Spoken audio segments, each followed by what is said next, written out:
Alright, here I am back in tropical Houston. Love these palm trees. This is for the second discussion about Chomsky and Foucault. And the one thing I really wanted to address here is Foucault's concept of the grill, the idea that human creativity isn't actually possible, but that we are essentially, I guess, living computers, that we have a set parameter in how we process information.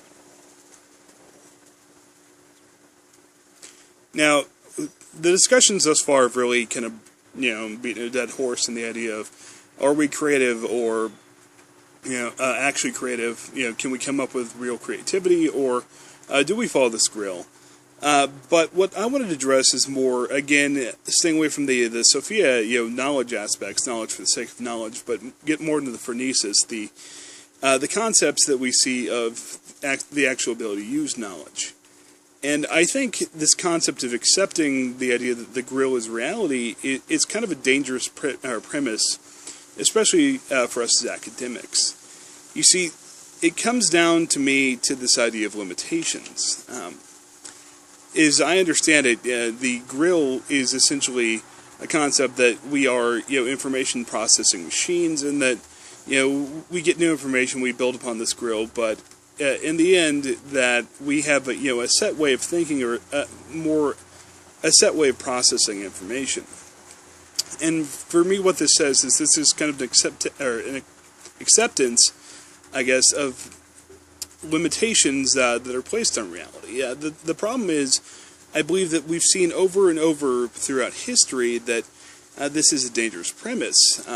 Take, for instance, the concept of Roger Bannister and the 4-Minute Mile. If you've not, I forget what the name of the movie was, but, I know they made a movie.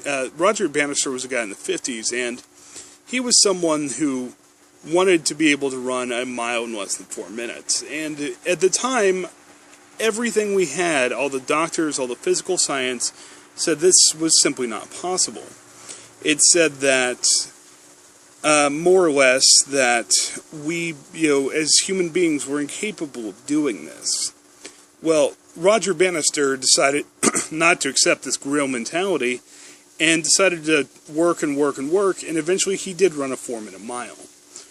And once we realized that this was possible, then suddenly we had a bunch of people doing it. In fact, we've had thousands of people run a 4-minute mile since then, including students in high school.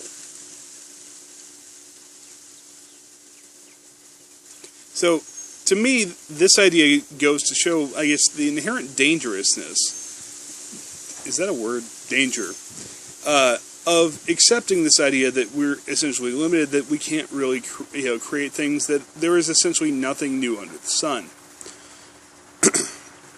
And beyond that, I think as academics, it's incumbent on us to want to create, to know, to be, to find new information, to not just say that we're discovering information, but to be able to create it. And I think even the concept of Foucault talking about this grill is evidence of creativity in the first place, because before him, obviously, or I don't know if he was the original theorist, but before the original theorist of the concept of the grill, it didn't exist, and we had to come up with this idea to be able to understand it. Now, Foucault would probably argue that, the discovery of the grill was, I guess, in essence, a result of the grill, because our preconceptions allowed us to recognize that we had preconceptions and get into some real, circular reasoning there. But I think when we take a step back and we look at this, what we see is that this actually was a creative process, that he created knowledge and information and really a way of thinking when it wasn't there before. Of course, the irony being that what he created was something that would really, I guess, limit our ways of thought. But again, getting back to this idea that as academics, one of our main purposes is not just the discovery of knowledge, but the creation of knowledge. Now, Jim asked, about epistemology in his first post, and is public speaking really a thing, or is this just a marker, a touchstone, a way of processing things? And honestly, given my experience, public speaking really is an exercise in creativity. Jim has mentioned several times this in another class I took from him, that the idea that the words I'm saying right now have probably never been arranged in such a pattern before, but you have no problem understanding me. So that would lend to the idea of information processing, but it also lends to the idea that I'm creating something new. And we see this all the time with the idea of new words being created, new definitions being created. Sometimes sometimes in a negative manner. For instance, I came to find out Merriam-Webster has updated the definition of literally, where the first definition means literally, like something actually happened, and the second definition means not literally. I mean, basically making it correct when people say, and it literally was the end of the world, when obviously it wasn't. But the idea here is that evolution of language is the idea that it's something socially created. And then you look at people like Snoop Dogg, who simply create words where words aren't there, the faux shizzle my izzle, that type of thing.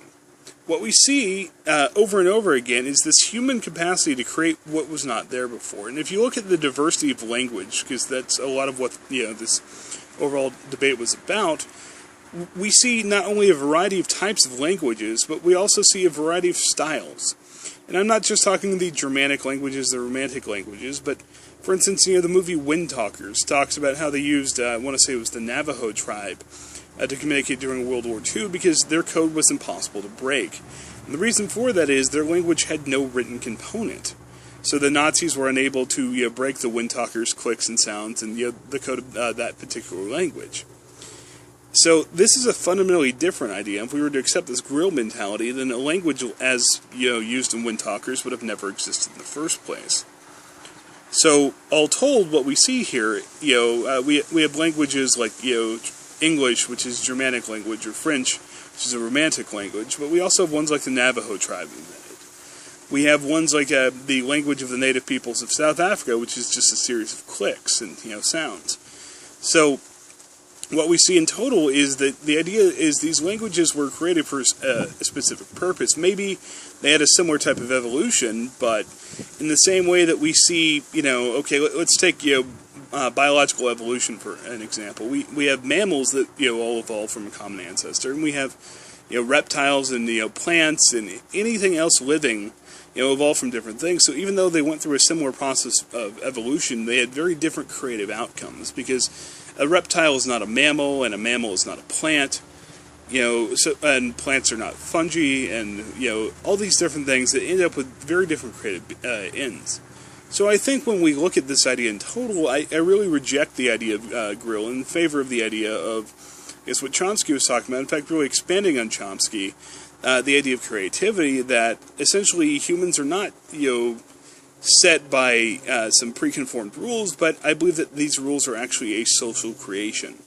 They're essentially prison cells that we've built out of our own words and our own thoughts and acceptance of limitations that don't actually exist, but because we treat them as real, they're very real to us. So in total, I find deep irony in the idea that Foucault actually used creativity to create this concept of a grill, which says there's no creativity. In total, human beings, with language and with our thought process and everything else, we are in fact creative beings. And that's something that academics, I think, we really need to recognize. Well, thanks very much for listening to me, and look forward to the rest of my participation in this class.